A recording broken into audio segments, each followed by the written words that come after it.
Have you ever finished a bullet journal spread, looked at it, and thought something feels off?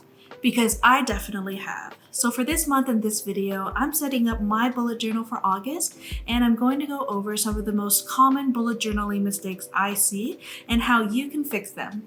And hopefully by the end of the video, you'll be able to look at your own spreads a little differently and figure out exactly what might be making them feel off. So let's get started. First things first, let me introduce my August theme. This month we're doing adorable cows in a soft cottagecore aesthetic. Originally, I wanted to do Highland cows because I think they look so cute, but I wanted to show off their eyes, so I drew a younger version of a classic Highland cow, and I think they look just as adorable. I'm taking the aesthetic of this month in a different direction this time by going super soft and demure. I felt that last month was pretty vibrant and bold with the fruit frogs, so I wanted to mix things up a bit.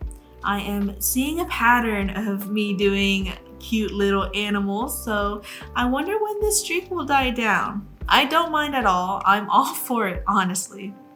And speaking of mixing things up, that also includes the medium I'm using. If you've been following along in my journaling journey, you'd know that the Enemy acrylic markers have been my current hyperfixation, and they still are, but I think for the cover page featuring this really cute cow, I wanted a medium that complements the softness that I'm going for. And the Oahu Alco markers really do a perfect job with that. The lightness in strokes gives the cow a more organic texture when it comes to its fur that I think the acrylic markers would feel a bit too heavy on. So it's times like these where I'm really appreciative of the options I'm given and that I'm able to switch mediums whenever the art calls for it. And I gotta say, it feels pretty good to use these guys again. It's nice to know that when I obsess over a new medium, I can still go back to my tried and trues whenever I need them. So what I'm doing here is pretty much layering darker and darker shades of creams and browns to really give the effect of a full luscious coat of fur on a cow. The trick is that I'm making sure to leave little windows of lighter layers to shine through. That way it can give the overall fur look a bit more depth. So each time I'm adding a darker shade of brown, I'm adding it to less and less surface area, only just to accent the shadows of the cow itself. And obviously I'm using a reference photo right now, guys, to help me visualize where the shadows and highlights are, because ain't no way this is all happening from pure skill. I am nowhere near that good yet.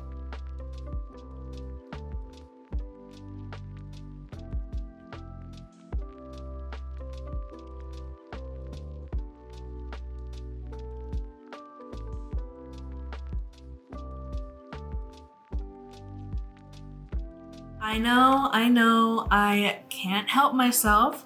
This is in fact Enemy acrylic markers that I'm currently using for the lavenders. I couldn't stay away, guys, and honestly, I'm owning up to it and owning it. I genuinely wanted to get out of my comfort zone and just started mixing around with mediums because why not? I've always felt that an artwork is done by a single medium when it really doesn't have to be. If I felt that these flowers needed to be done with acrylic markers, then that's the direction I'm going and I ain't looking back. Plus, I think it looks really cool in the end to see a culmination of everything you've done to create a piece of art, and I think these flowers really add a nice cool touch to my warm palette so far.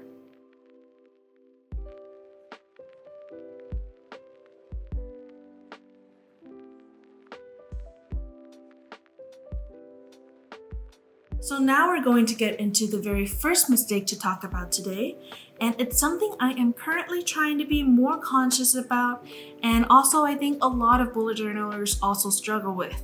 Feeling like empty space, meaning that you're not finished. I used to think that if I had an empty corner, I needed to put something there like a little doodle, a sticker, some washi tape, literally anything. And eventually I realized that empty space isn't necessarily a problem. Sometimes it's actually what makes the rest of the page stand out. So for this cover page, I'm intentionally leaving about an inch of empty space around my artwork. Instead of decorating all the way to the edges, I'm creating a little breathing room around my main illustration. And I think this is especially important when you're working with a larger focal point. If I filled every empty space around this adorable cow, the artwork wouldn't really stand out nearly as much. The empty space is giving the art somewhere to breathe, and this is something I wanted to start incorporating more into my own journaling as I move away from feeling like I have to illustrate every single part of a page. Instead of using art to fill space, I want to start thinking about how I can use smaller accents like stickers, paper scraps, washi tapes, and little layered elements to complement the art. Sometimes the best decoration is knowing when to stop decorating. With my cover page all done and demure, we can now move on to the quote page where I'm taking it pretty simple and putting my quote on a scrap piece of paper. And here we get to mistake number 2, using too many fonts, which I think can be really easy to overlook, and I am absolutely guilty of this one. When I first started bullet journaling, I thought that every heading needed to have a completely different font because it was its own entity with its own personality or something. I would have one word in bubble letters, another in cursive, another in block letters, and while each font might look good individually, putting too much of them together can actually make a spread feel really chaotic. Instead, I like to think of fonts as having different jobs.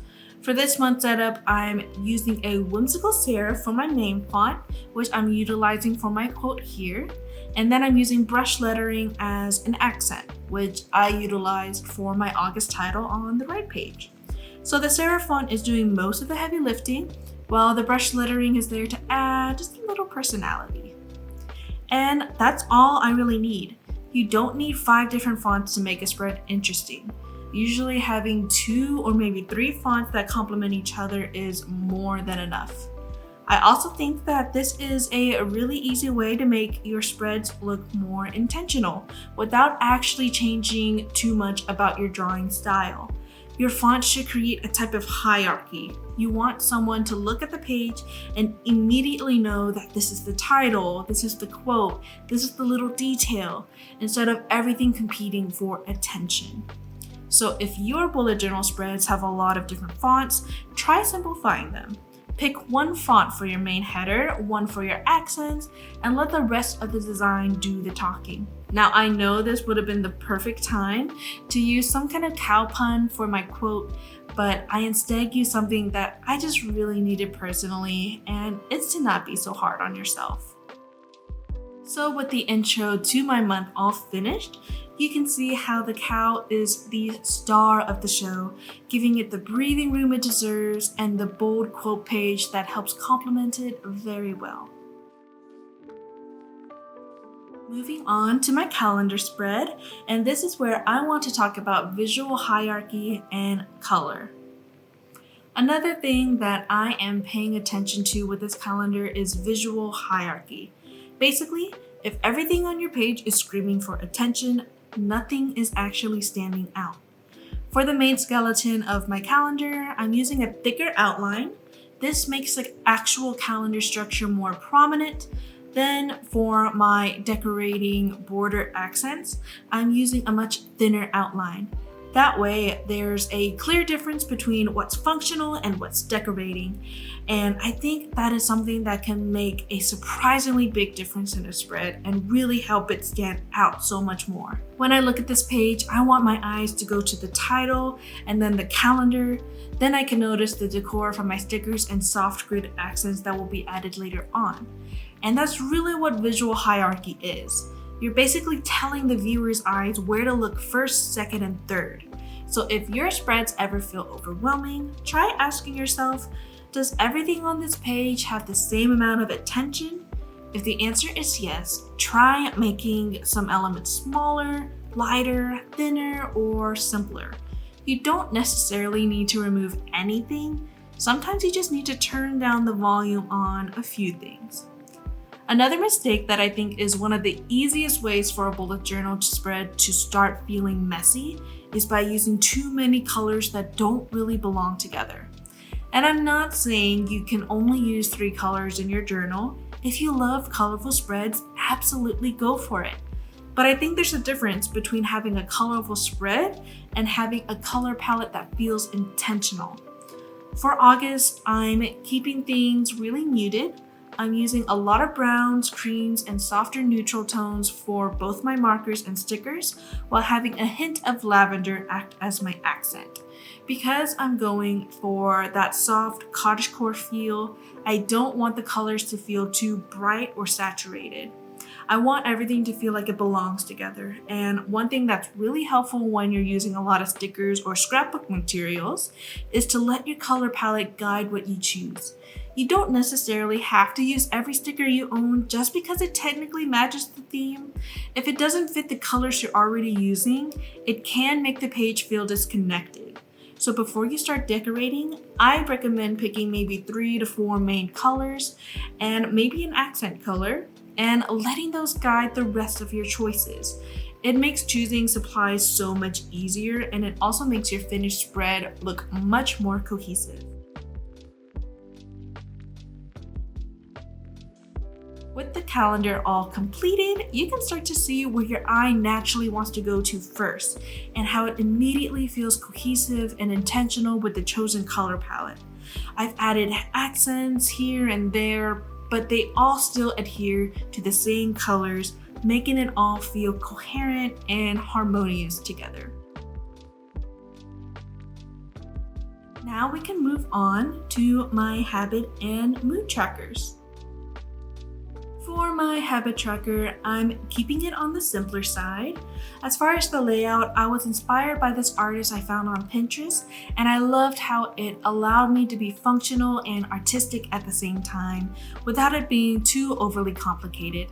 Because with a theme that's integrally soft and simple, having a convoluted or intricate design might contradict what I'm trying to go for.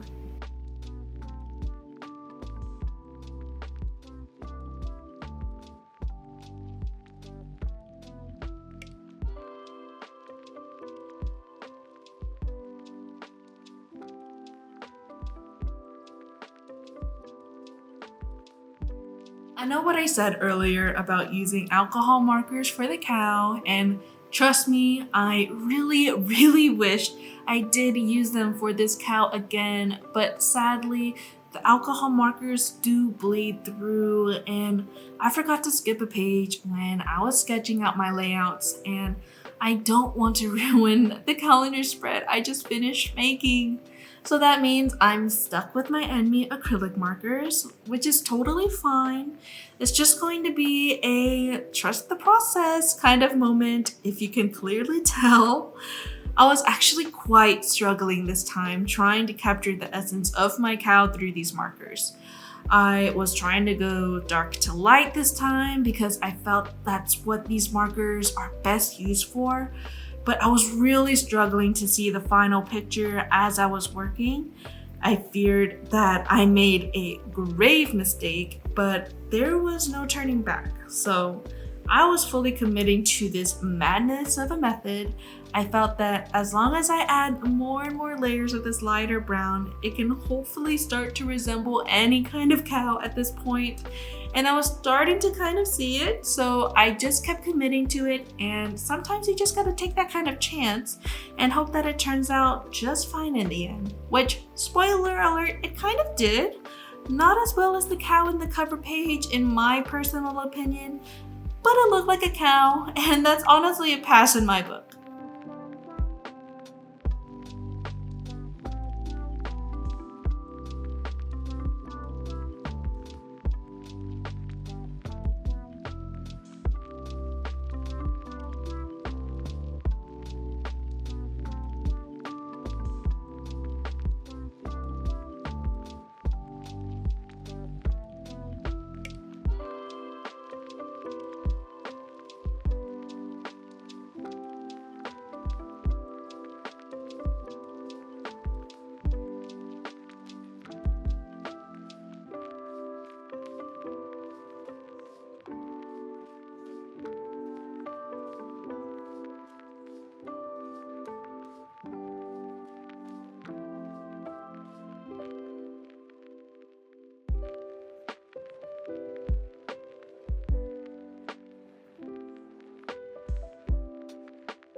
For my actual habit tracker, it's essentially a grid where I mark the number of days in the month on the left side and the habits I want to track up top.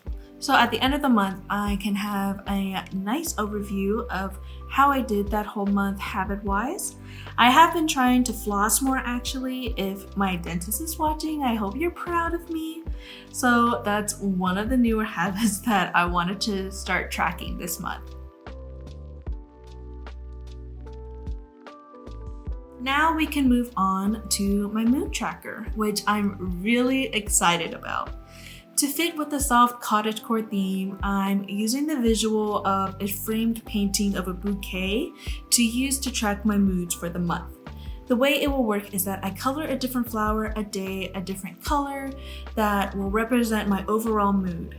That way, at the end of the month, I actually will get a fully multicolored bouquet, and how aesthetic is that? I chose not to number my flowers this month because I'm going for more of just random chaos.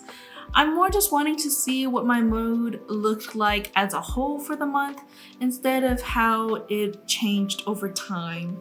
That's really just a personal choice I made though, because I really wanted to see a pretty bouquet with pretty colors at the end of the month.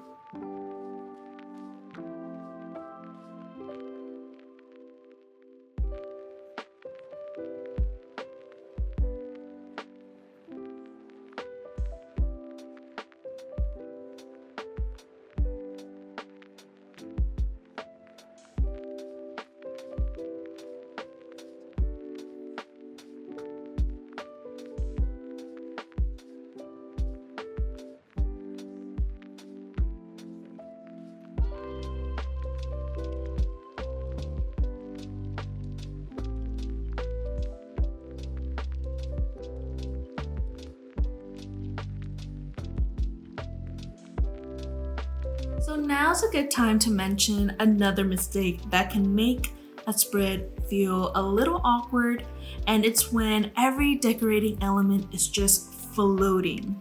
A good example is the Disney Princess Pink Void. I don't know why I like to use that example a lot, but here we are. Basically, you just want your elements to feel like they're interacting with each other. You might have a sticker over here, a little piece of washi over there, a doodle over here, and another sticker somewhere completely different. And individually, all of those things might look great, but together they can feel disconnected. So instead of scattering everything around the page, I'm grouping my stickers and accents together. I'm creating little clusters essentially, and I think this is especially helpful when you're working with stickers because you can use them to create little visual moments throughout the spread. And this is one of the reasons I really want to incorporate more layering into my spreads going forward. I don't want my stickers to just be little decorations that are randomly placed around the page. I want them to interact with each other. So if you're struggling with a spread that feels like everything is floating, try grouping your decorations into little clusters. Layer things, overlap things, let one element slightly cover another. You don't have to make every piece perfectly separated. Sometimes overlapping is exactly what makes a page feel more cohesive. For my final spreads, this is where I'm going a little more decoration heavy. I'm using a lot more stickers and scrapbooking materials on these pages. But there's an important distinction. I'm not decorating just for the sake of decorating. I'm decorating around the function of the page. The main purpose of the spread is still my checklist and my playlist, so those things need to remain the focal point. The decorations should support them rather than compete with them. For example, if I put a giant sticker directly over the area I'm supposed to write my checklist, that's not really helping the layout. It's just making it harder to use. Instead, I'm using my stickers and scrapbook materials to frame the important sections. It's important to work with the layout instead of against it. And I think this is especially important to remember if you're someone who loves collecting stickers and scrapbooking supplies like me. Sometimes we see an empty space and think, ooh, I have a sticker that would look perfect there. But before you put it down, ask yourself, does this actually improve the layout, or am I just filling space because there's an empty spot? And if it's the second one, you might actually be better off leaving that space alone. And finally, I think one of the biggest mistakes that can make a monthly setup feel disconnected is when every individual page has a completely different design language. You can have 4 beautiful spreads, but if they don't have anything connecting them, they might not feel like they belong to the same month. So for my checklist and playlist spreads, I'm using the same style of stickers and accents that I've already established throughout the month. I'm keeping the same muted color palette, I'm using similar scrapbook materials, I'm repeating some of the same visual elements, such as the font type, and I'm keeping that same soft cottagecore feeling throughout the entire setup. But that doesn't mean every page has to look identical, and I think that's an important distinction. Consistency doesn't mean repetition. You don't need to put the exact same sticker in the exact same corner on every page. Instead, you want little things that remind you that all of these pages belong together. Maybe it's the same color, the same type of paper, same font, style of sticker, or just the same overall feeling.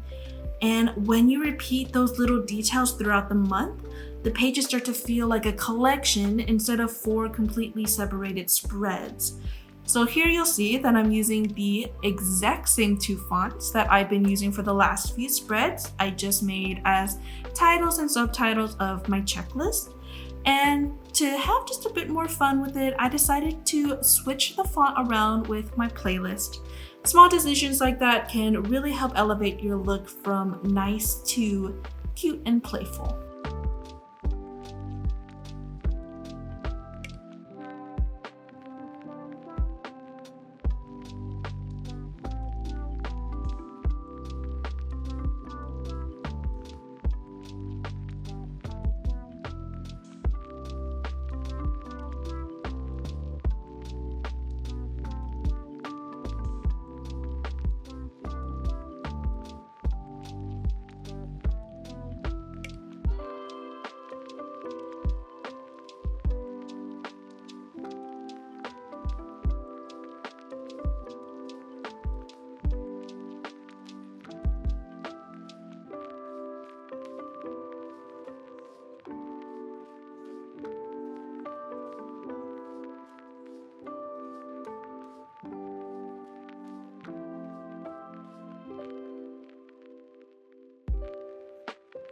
Fun fact, I've been listening to Over Again from High School Musical, the musical, the series, quite literally over and over again.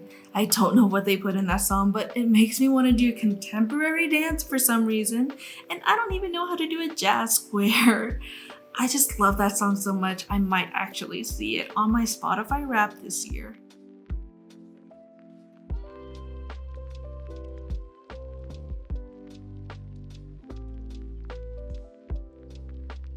And that is my August bullet journal setup. I think the biggest thing I wanted to get across is that making a beautiful bullet journal isn't necessarily about being an amazing artist, but that a lot of it comes down to the small design decisions. So if you've been looking at your own spreads thinking that something feels a little bit off, hopefully one of these mistakes helped you figure out what it might be.